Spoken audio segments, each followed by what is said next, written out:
Hey guys, welcome back to the video. And man, I'm a little late on this one, but I definitely want to dive into it.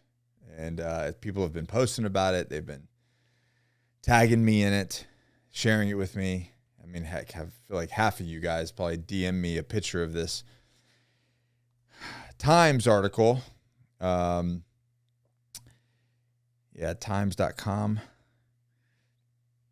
This is new. I didn't know if you knew this. I didn't know if you knew, but the white supremacy origins of exercise and the 6 other surprising facts about history of the U.S. physical fitness. So according to this is a big push of physical fitness in the white supremacy world for women and white people to be physically fit so that they can have more white babies. And the whole origins of physical fitness really started with white supremacy. It says here that it wasn't really until the 1980s that you start to have a consensus that everybody should be doing some form of exercise. And it goes on and explains why this historian thought the way that they did and whatnot. So I don't know. Do you know that, Mark? You didn't know you were playing into the white supremacy world of physical fitness? Shit, man. They got you. Which is funny because if I go over here, as you guys know, based off my name, Nick Koumalatsos, I'm Greek. We have the Agoge. Our coaching company is built off of the backs of my ancestors and what we believe there. And I'm going to get into a little more, but I want to read a couple things from this article. And I will put the links to both these articles below if you're listening on the podcast or you're watching the video. The first thing that you should know about sports training in ancient Greece, I'm going to get to a date here, that it wasn't for gym bunnies. The Greeks of the classical era believed that physical fitness and mental clarity were two sides of the same coin. A good citizen was virtuous in mind and in body. Training was a civic duty rather than a lifestyle choice. A duty. Training was a duty. I like that, Mark. Training was a duty. You have a duty to be physically fit. This is what we talk about in the Agoge as well. Training facilities and professional trainers were provided by the city. Can you imagine that? Imagine if professional trainers and facilities were provided by the city, by the state, by the county. Everybody. It is your duty to be physically fit. They'd probably say that's some sort of white supremacy, right? Yeah. This is Greek supremacy back then. For ordinary citizens as well as for champion athletes, the biggest names in philosophy devoted extensive passages of their works to laying out the rules for proper training and healthy eating. Athletic training, what we know now as sports science, was considered equal in status to medicine. Imagine the concepts. Imagine what this country would be if sports science, physical fitness, and your health was equal status to medicine. Of the 5th century BC, Athens laid the foundations for Western political thought. So this was, and it goes into ancient Greece and Sparta and, how they did, calisthenics, how they lifted weights. A lot of the different, the Olympics essentially, all the way down to grappling and wrestling and I mean the list goes on and I can put this in here. So physical fitness, mental clarity was a duty. You had a duty to be fit. If you were a Greek in ancient Greece, you had not just a responsibility, but a duty to be physically fit and healthy. Now imagine if that was our narrative, if that was the propaganda being put out. But instead, being physically fit is essentially linked to racism. It's a link to, vanity. It's a link to something that is a negative. Recently I'm reading a book that was written in 1938 by Napoleon Hill called Outwitting the Devil. And in that book, he interviews the devil. It's an interrogation of the devil, and he has him right where he wants him.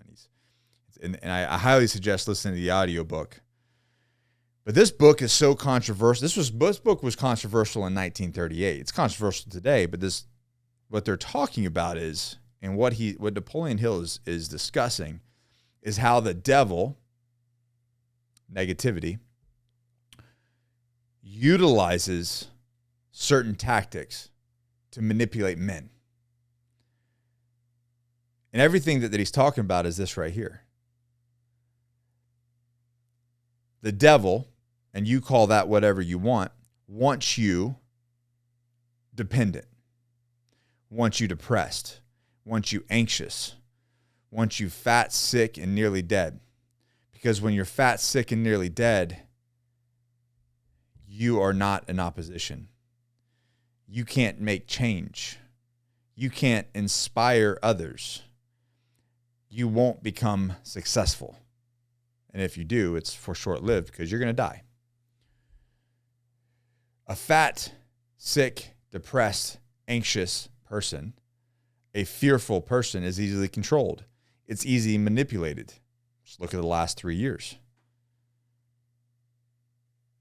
That person is easily manipulated. But when you can think, when you have mental clarity, when you are physically fit, when you live with purpose, when you inspire others, now you are the opposition of the devil. You are the opposition of negativity. You cannot be controlled, and you are a threat. Now look at the last 3 years.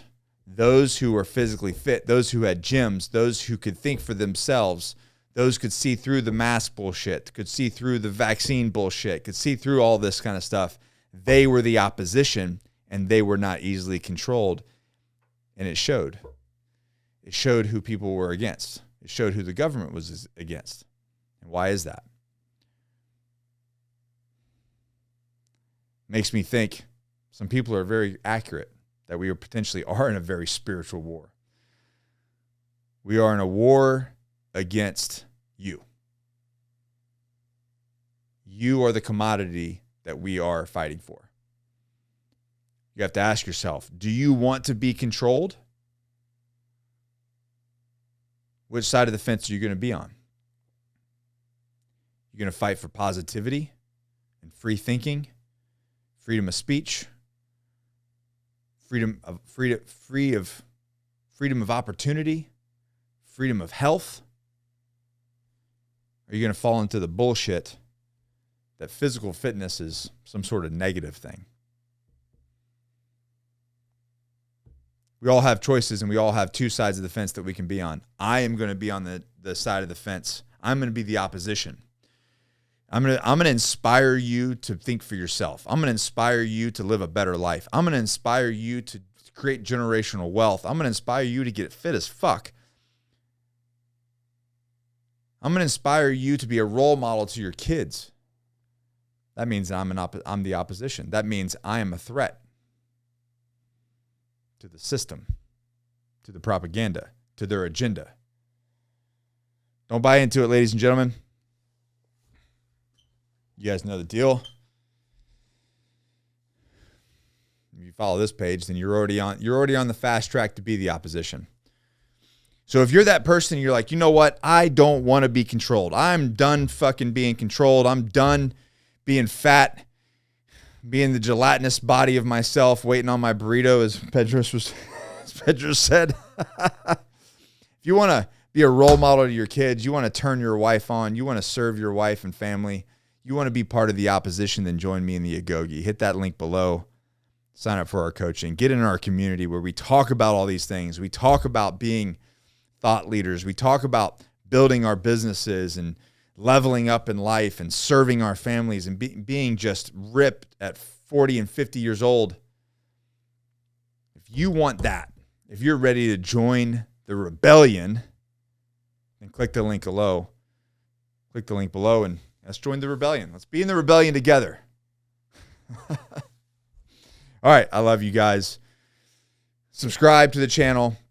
I think like about 60 to 70% of you that watch these videos are not even subscribed. So hit that subscribe button, hit that notification bell. And if you're listening to this, please drop me a 5-star review on the podcast or whatever channel you're listening to it. I greatly appreciate it. And we'll keep churning these videos out and keep churning this content out. All right, guys, we'll see you in the next video.